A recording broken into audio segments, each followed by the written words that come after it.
Merci. Donc ouais. Donc c'est parti. Donc en petite vingtaine de minutes où j'ai repris les slides là, du talk officiel d'hier. Bon, je vais passer rapidement sur certaines de choses, mais et puis on va essayer surtout d'expérimenter. Puis comme vous êtes là, vous allez me donner vos idées de prompt et on va voir comment elle réagit, puisque c'est sa première sortie publique. Effectivement, voilà.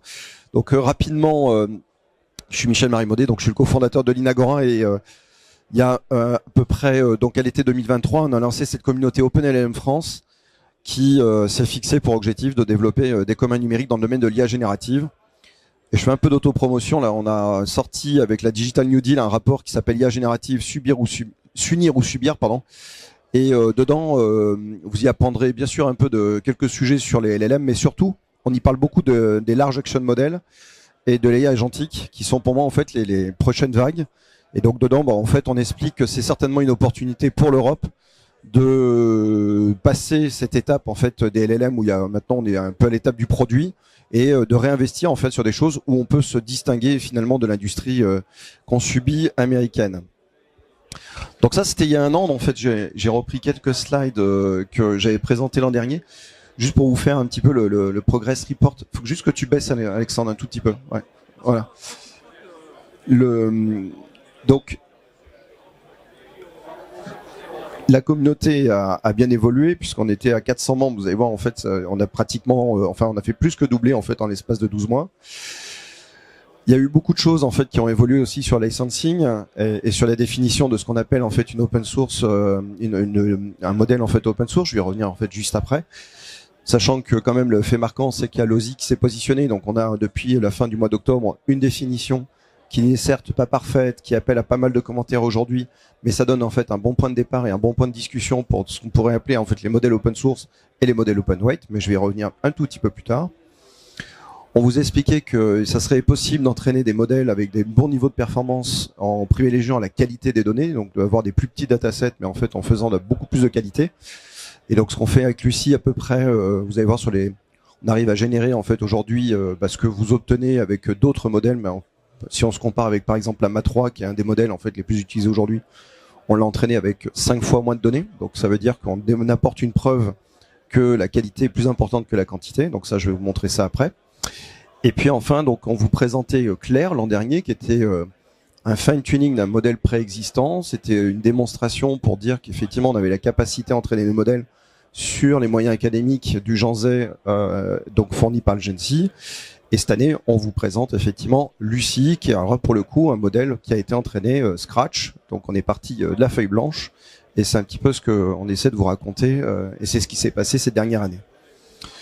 Donc voilà, je vous rappelais en fait effectivement un peu les objectifs de ce qu'on voulait faire, mais l'idée c'est de développer en fait des IA génératives, réellement open source, avec d'autres caractéristiques, sobres, compactes, et avec un niveau de maîtrise plus important que ce que l'on a en fait aujourd'hui avec un grand nombre de technologies que vous avez utilisées certainement ces dernières heures dans le domaine de l'IA générative.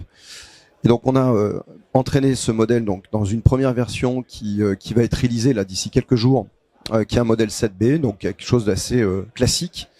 Donc on a voulu en fait cette taille pour pouvoir se comparer à peu près avec c'est une gamme standard en fait de taille de modèle.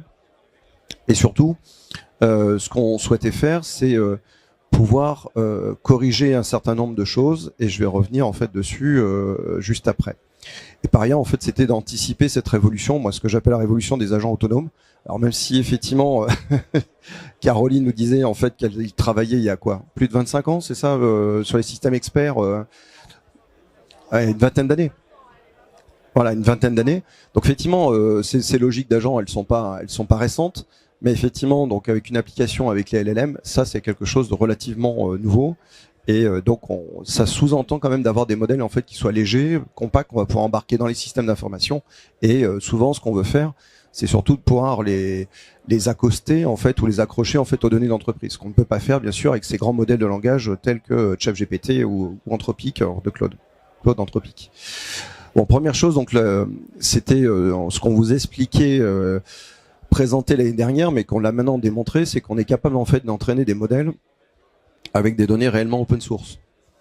Donc, je reviens sur cette définition. La première chose, donc Lucie, c'est une un modèle que vous allez pouvoir, avec une licence en fait d'utilisation sans restriction, c'est-à-dire en fait que c'est une licence à page V2 classique dans le domaine open source, donc y compris des gens qui voudraient refermer en fait ce modèle pour en faire une solution commerciale pourront le faire. C'est la logique de l'open source.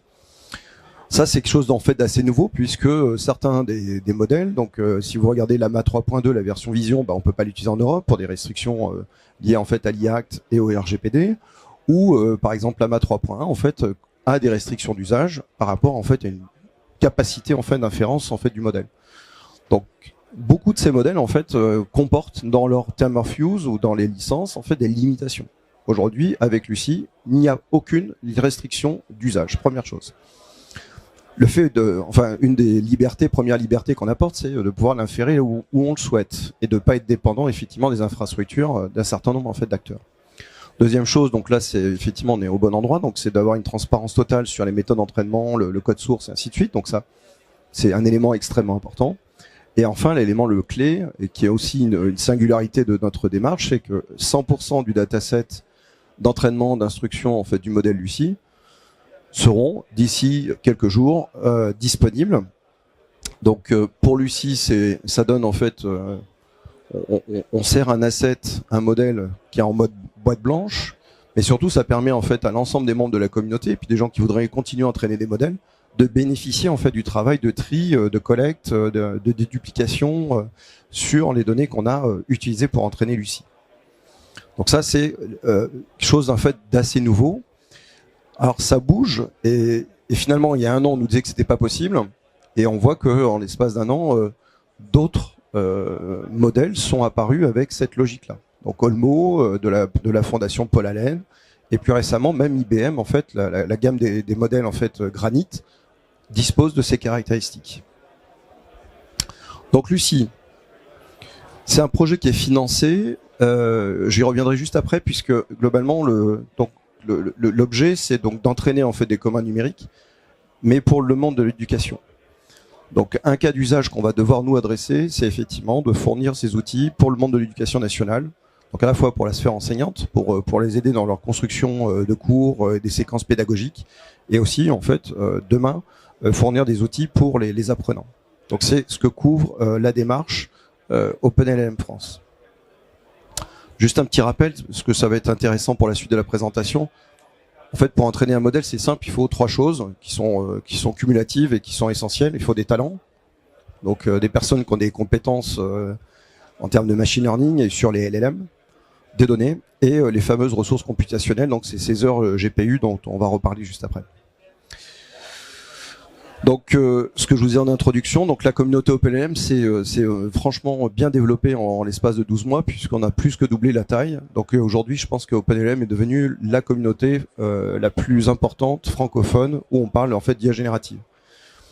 Donc c'est simple, vous allez sur le site internet, c'est ouvert à tout le monde. Donc vous allez sur openllm-france.fr, vous trouverez le lien sur le Discord, vous onboardez et vous faites partie de ces communautés.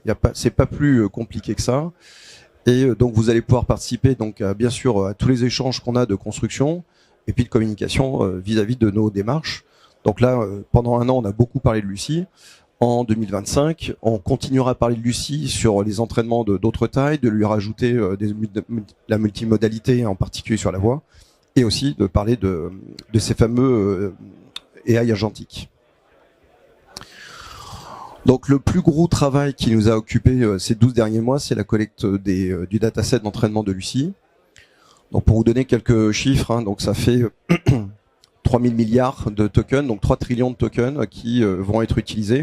Donc ce que je disais tout à l'heure, par exemple, un modèle comme l'AMA 3, c'est 15 trillions de tokens. Donc on entraîne avec 3 fois moins et on va voir que sur les performances, on est quasi identique. Et surtout, on a essayé de corriger un certain nombre de sous-représentations, puisque globalement, sur des modèles, encore une fois, comme Llama, puisque je parle beaucoup de Llama parce qu'en fait, Meta en fait publie beaucoup. Donc, on sait quand même beaucoup de choses en fait sur la constitution et comment ils entraînent leur modèle. Donc, ça nous donne en fait des références. Et donc, le français, vous voyez ici les chiffres. Donc, ça, c'est la répartition. Donc, le modèle en fait supporte 5 langues. Et là où le français dans Llama représente 0,16% de la totalité des données d'entraînement, forcément, quand vous avez une base en fait qui représente 40%, vous êtes plus performant. Alors plus performant, qu'est-ce que ça veut dire? C'est pas plus performant que sur la formalisation des phrases ou du dialogue, puisque quand vous opérez avec la main, quand vous opérez avec ChatGPT, votre modèle il parle français, ok, il parle pas trop mal. Mais globalement, en fait, c'est les biais, c'est les préférences en fait du modèle, puisqu'une langue elle porte les cultures, les valeurs en fait de nos civilisations. Et donc le fait d'être sous-représenté, ça veut dire que le modèle, quand vous lui posez une question sur des faits de société, mécaniquement, la sous-représentativité fait que on va vous présenter plutôt des contenus, des opinions qui sont pas celles en fait de l'Europe ou de la France. Donc c'est ce qu'on a essayé de corriger. Donc vous avez bien sûr de l'anglais dans le training dataset et vous avez en fait les 3 autres grandes langues en fait européennes que sont l'allemand, l'espagnol et l'italien. Et l'objectif bien sûr, donc on s'est concentré sur 5 langues au début, mais l'objectif c'est de couvrir les 24 langues à terme qu'on trouve sur le territoire européen. Bon, et à côté des langues, donc assez classiquement on retrouve du code et du mathématique. Donc ça c'est pour toute l'aide en raisonnement et la formalisation structurée de réponses en fait du modèle. Et donc l'ensemble de ces 3000 milliards de tokens, vous allez pouvoir les retrouver à disposition dans quelques jours sur Hugging Face, le temps de finir de les uploader. L'entraînement a démarré au mois d'août, donc on s'entraîne effectivement sur la machine Jean Zay, donc ça c'est extrêmement important de souligner ça puisque c'est une des clés dans le consortium OpenLM France. On a des instituts de recherche, on a le CNRS, et le CNRS, donc il y a un labo qui s'appelle l'IDRIS qui exploite les machines, en fait, les supercalculateurs comme Jean Zay, et on a bénéficié en fait de la nouvelle partition qui a été mise en ligne au mois d'août pour entraîner donc sur ce qu'on trouve de mieux en fait en termes de cartes GPU actuellement sur le marché, qui sont les H100 de Nvidia. En attendant le Blackwell en fait qu'on aura l'année prochaine, mais aujourd'hui on a entraîné sur à peu près ce qui était le plus performant en termes en fait d'inférence. Donc concrètement pour entraîner un modèle de 7 milliards de paramètres, donc c'est à peu près 512 GPU et ça dure à peu près 80 jours, ce qui représente à peu près 600 000 heures GPU. Donc c'est quand même des choses en fait, des investissements qui sont extrêmement importants. Donc il manque 3 zéros, c'est bien 600 000 heures, c'est pas 600 heures, c'est 600 000 heures en fait GPU pour en fait finalement constater que le modèle en fait apprend. Donc je vais pas rentrer dans le détail, on pourrait revenir si vous avez des questions.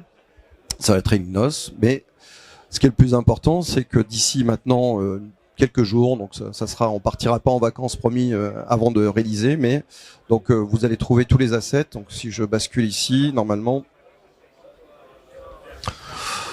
Ah, donc si vous allez sur Hugging Face, donc c'est assez simple pour nous trouver, c'est OpenLM France, et donc vous voyez ici donc sur la partie Lucie. Donc pour l'instant les repos sont encore privés, mais donc on va les ouvrir. Donc vous avez ici donc le modèle de base. Donc ça c'est ce qu'on appelle le modèle fondation. Donc c'est pas celui que qui va vous intéresser, puisque ce modèle-là en fait c'est le modèle qui va intéresser ceux qui voudront continuer l'entraînement, faire des phases d'instruction. Donc c'est le modèle de base. Et puis on va réaliser en fait des modèles, ce qu'on appelle avec instruction. Et la première instruction qu'on fait, qui est aujourd'hui celle qui nous anime, c'est celle en fait d'un chat instruction. Donc c'est-à-dire de pouvoir interagir avec le modèle. Et je vais vous montrer une première instruction en mode chat. Et ce que vous voyez ici, donc c'est effectivement donc le dataset. Donc si on y va, donc vous avez donc la dataset card. Donc on a fait un gros travail parce que pour expliquer en fait l'origine des données, d'où ils viennent, les origines et toutes les licences. Donc vous avez en fait toutes les informations. Vous voyez que la page est longue, vous voyez l'ascenseur, puisque donc on décrit comment on a structuré le dataset, sa composition, ça c'est l'extract que je vous ai montré tout à l'heure. Vous avez par langue le nombre de tokens, et ensuite pour chacune des langues et pour chacun des datasets, vous voyez c'est très très précis. On a vraiment tout découpé. Et pour chacun, en fait, vous trouverez juste en dessous, donc puisqu'on s'appuie sur des datasets parfois existants, donc qui sont cités avec leur licence, et ceux qu'on a contribués donc sont aussi disponibles. Donc vous récupérez tout ça, c'est des formats Parquet, qui est un format assez classique de récupération de datasets, et que vous pouvez en fait explorer avec les outils qui sont fournis par Hugging Face. Donc à chaque fois, vous pouvez en fait rentrer dans nos datasets et pouvoir regarder effectivement comment il est composé. retourne ici.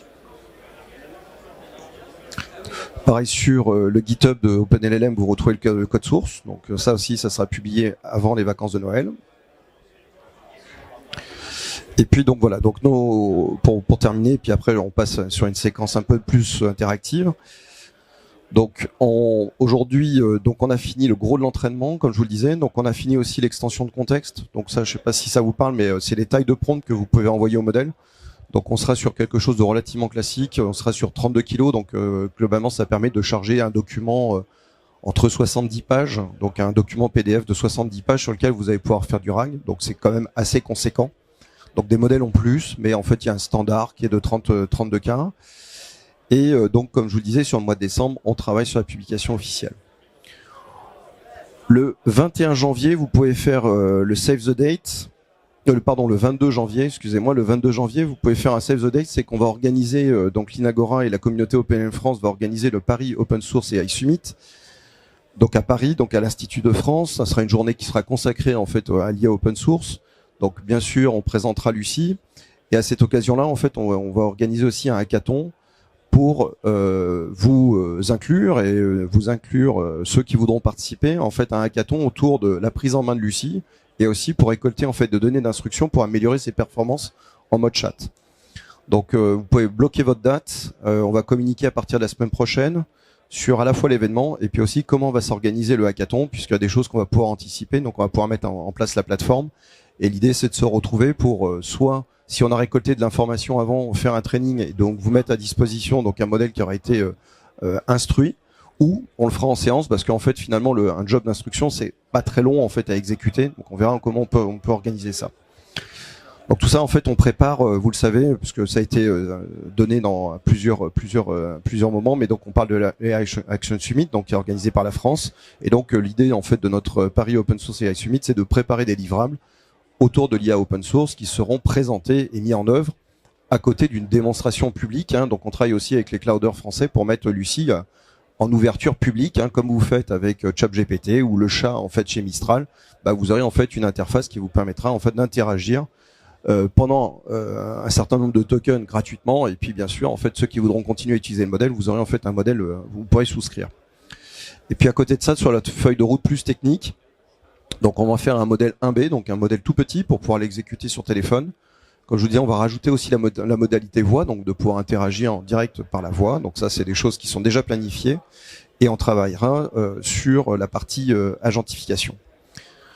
Voilà, donc j'en profite, si vous avez des CV et si vous cherchez, donc nous, on accueille, on a besoin à peu près de tous les corps de métier. Donc ça commence de l'infrastructure, donc les admins Linux qui voudraient repatouiller des patchs kernel, parce qu'en fait les librairies Nvidia elles sont pas encore tout à fait toujours très stables, donc on a besoin en fait de compétences vraiment d'infrastructure, jusqu'à en fait des développeurs pour mettre en place ces services. Donc si vous êtes intéressé pour nous rejoindre, vous êtes les bienvenus. Donc maintenant partie démo. Donc voilà. Alors c'est donc vous voyez, donc ça ressemble à 2 gouttes d'eau à ce que vous connaissez avec ChatGPT. Donc on a une base d'inférence, donc c'est Lucie 7B. Donc j'ai préparé quelques prompts.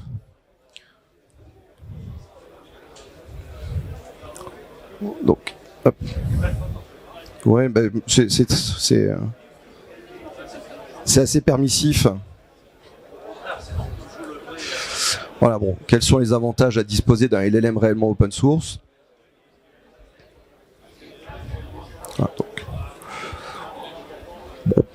donc on a une réponse satisfaisante, me semble-t-il.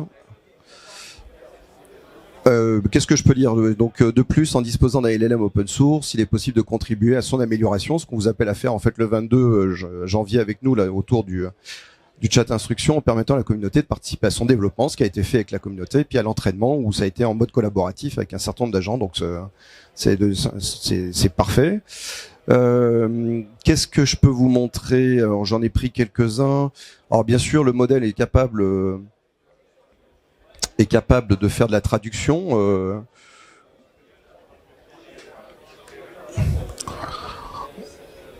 Ok, réponse rapide et efficace.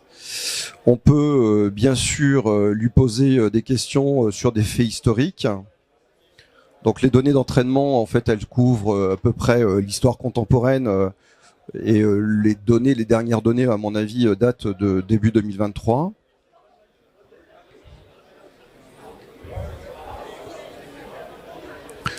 Bon, sur Jimi Hendrix, donc a priori la date est bonne. Il y a bien l'histoire en fait avec les 27 ans, donc globalement on a bien en fait les connaissances qu'on peut attendre en fait de ce type de modèle.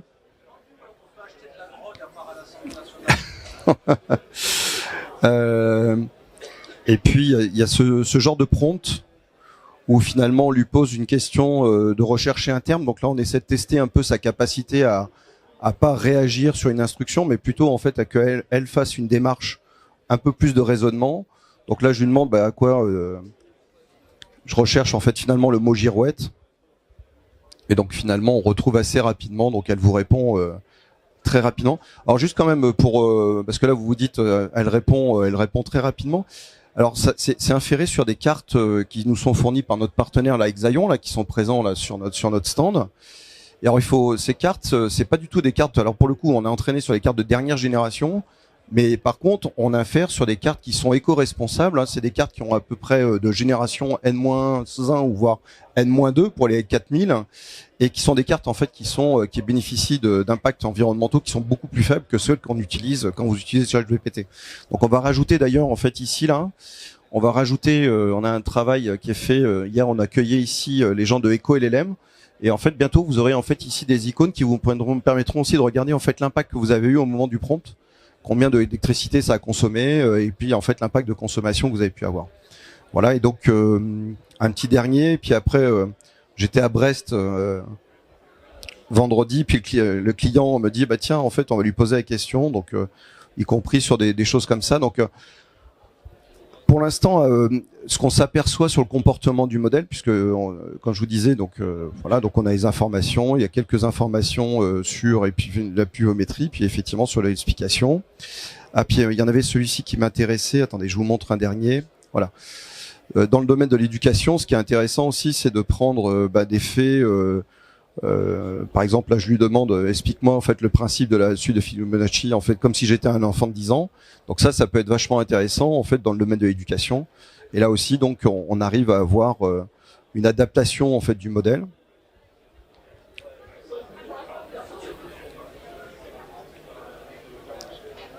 A priori, c'est bon. Hein, donc, elle nous explique bien. Et puis, si on remarque, donc, effectivement, elle se projette.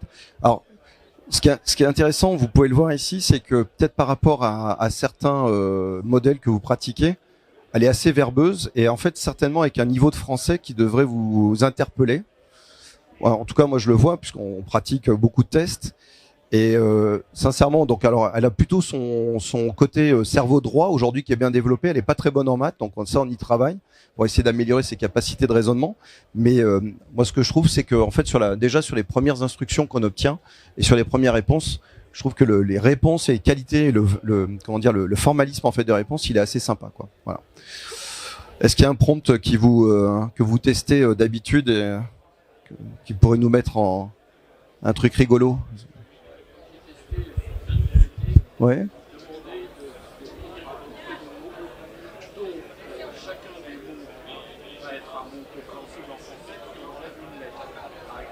Ah oui.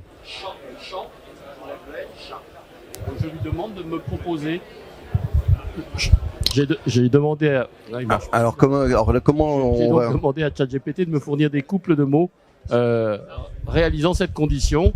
Et je dois dire, j'ai été surpris de sa non-réponse et j'ai reformulé un certain nombre de fois. Et non, il n'y a rien eu à faire. Je me débrouille avec. Alors, trouve-moi des mots en français. Qui serait dont on peut dont on peut enlever une lettre et qui serait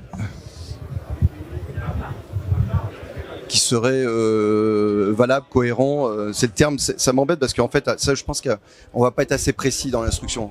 Je me retourne vers Jean-Pierre. Je suis pas sûr. On va voir là. Donc là, c'est vraiment mais on le retient. C'est un M qu'il faudrait, je regarderai si... T'es là pour.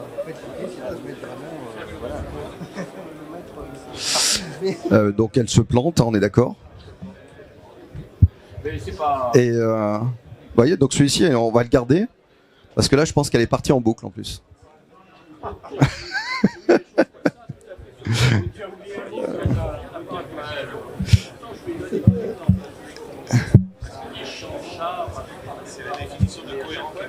Ouais, je pense que c'est ça, c'est le terme. Mais on le garde celui-ci. On va essayer de travailler. Et donc ce que l'on fait, donc un peu comme on fait des tests de non-règles en développement, donc on a des batteries maintenant qu'on peut lancer en automatique. Et donc on fait comme ça, on fait des comparaisons, alors bien sûr avec ChatGPT, mais aussi Llama. Et puis on regarde effectivement, on définit des conditions. Donc on lui pose une question. Peux-tu me donner le nom d'un philosophe en fait contemporain? Et donc dedans j'ai dû mettre quelques noms que j'attendais absolument. Bah voilà, vous l'avez ici la condition. Donc au moins en fait, par exemple Alain Badiou. Et donc globalement, donc on peut avoir les générations de chacun des modèles. Et comme ça on peut en fait valider en automatique. Voilà. Donc on est dans cette phase et donc cette phase d'instruction en fait elle est extrêmement coûteuse en temps. Et en affinement, on voyait sur les prompts. Et donc, plus on a de la diversité, plus on a plus de prompts, et plus on peut travailler pour que le modèle réponde correctement. Et c'est exactement ce qu'on veut faire le 22 janvier, c'est vous solliciter, parce que nous, on travaille plutôt avec notre prisme en fait entreprise. Et donc, la diversité à la fois des domaines et la diversité en fait des questions, elle viendra de la multitude. Et donc, c'est pour ça qu'on vous sollicite. Voilà.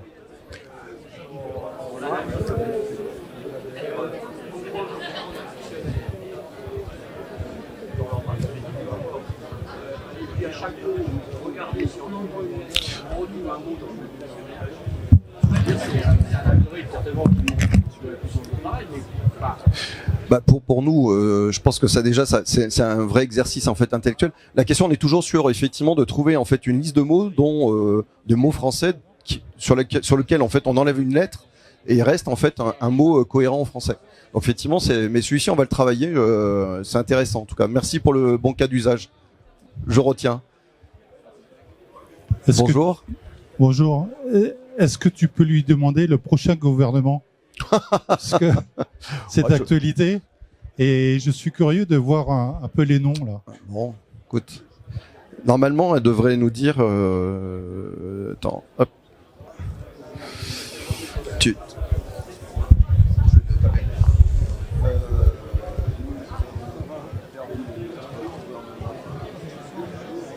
Après une motion de censure.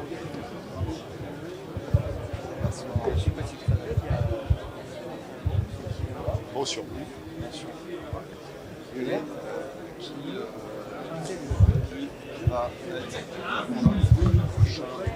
C'est motion avec un rond. Ouais.